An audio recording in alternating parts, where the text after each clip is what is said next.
All right, everybody, I am back with a brand new movie review.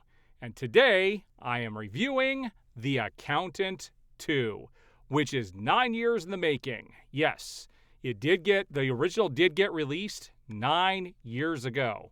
And I actually watched this movie in the same theater I saw the first, almost in the exact same spot I was when the first movie came out. And it was kind of interesting to do that on the day this movie got released. And for people who were wondering how I was able to see it, well, on tax day, they had a special showing in just about every major city across the U.S., but there was only one showing, and you got your tickets, and once it was full, it was full. So me and my wife got our tickets.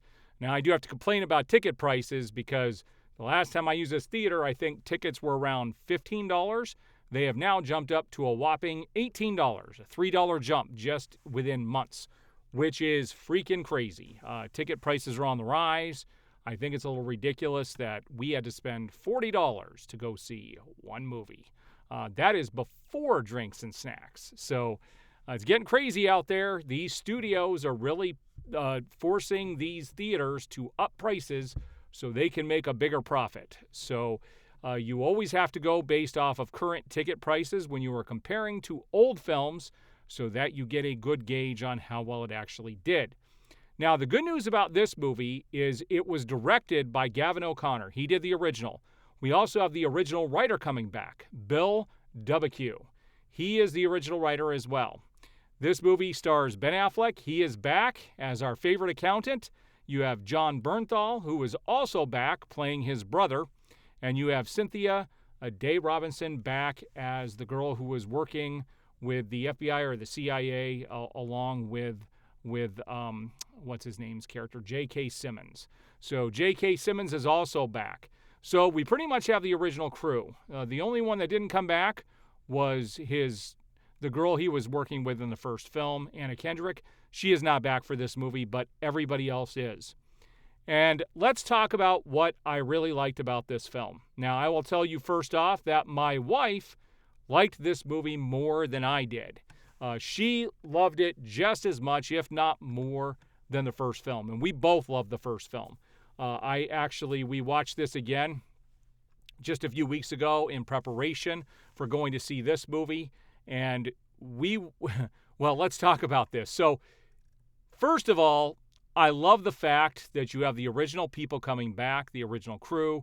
It gives it's a perfect sequel. You could tell how it meshes together really well. It's going to be easier for me to talk about the couple of things I didn't like more than what I did like, because the movie's a pretty solid film, and I'll give you my final rating here at the end. But I don't remember I wasn't reviewing movies 9 years ago. So if I had, just to give you an idea, if I had to give the first movie a rating, I would give it 4.5 stars. Okay, the first film, 4.5 stars. So just remember that. 4.5 stars, not a perfect film, pretty close to it, but a really entertaining movie. So I'm not giving anything. I'm not going to give away any real big spoilers in this review, so you can watch it without feeling like you're going to be spoiled going to see the film. The very first opening sequence has to do with a whole sequence that I would have cut out of the film entirely. And it has to do with our accountant at basically an in-person dating pool. And it's this thing where everyone goes around and gets to meet each other. And I didn't like this particular scene simply because he acted way different than he did in the first film. And I thought it felt a little disjointed. And if I was actually doing this film, I would have cut that scene out entirely and just started with the scene that came after it, which has to do with the main story of the actual film itself, because the first sequence is just kind of getting you back into this world a little bit, but was completely unneeded. Also, he is joined by his brother for a large portion of this movie. It is kind of a buddy film in that regard. And they come from two very different worlds. Now, what's funny about this is there's a crap ton of humor in this film, but it's truly funny stuff. And it really does evolve around the two brothers. And you get, what I really liked about this film is it opened up the world of the accountant to a large degree. We get to see how his world runs. We get to see more about the school that he went to with the girl that was revealed at the end of the first film. And we get to see more with him and his brother. Now, here's the thing about him and his brother. there are 3 or 4 close to probably 5 to 10 minute sequences in the film with him and his brother that have absolutely nothing to do with the main storyline. So the storyline is actually kind of condensed, and there's some pretty cool action with the main storyline.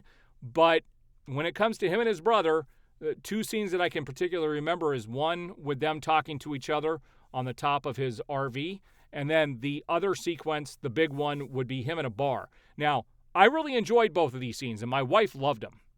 A lot of humor, but it's truly funny, especially the bar scene. And it just goes to show you a little bit more into who the accountant is, who his brother is, and it's good world building, but it has nothing to do with the main storyline. The main storyline is actually pretty good here. We basically have J.K. Simmons, who is looking for this child that had been taken from a family, and he had promised he would find this child, and that's kind of what the story revolves around, is them looking for this child and reuniting with the family. The ones who were left from the family. And you'll see all of that in the film. I'm not going to, like I said, I'm going to keep this spoiler free. So all in all, this movie really worked as a perfect sequel to the first film. It fits really well with it. I really hope they make another sequel and they don't take 9 years to do it. My wife and I both were walking out of the theater and we're like, damn, we really hope there's going to be a third film and they don't wait 9 years to do it. Because these guys are not getting any younger. But it was good to see them all come back and fall back into these roles. And so if I had to give this a score out of 5, I'd give it 4 stars. 1/2 star less than the first film. Because to me, the first film is a very solid first film. You were engaged the whole time. It kept you on your toes. This is more of a family dynamic, more of learning what his world is, but it's still serviceable. It's still, people are going to love it. It has some really funny comedy in it between him and his brother. It was way better than I was expecting. And so I'm looking forward to them doing a sequel. And like I said, I really hope they don't wait 9 years to do it. And I hope they get the original director and writer to come back as well. All right, if you guys have seen the movie, chime off below. But if this is a film you've been looking to go see or you've been wondering about, yeah, it's good. Go see it. All right, guys, we will see you on the next review.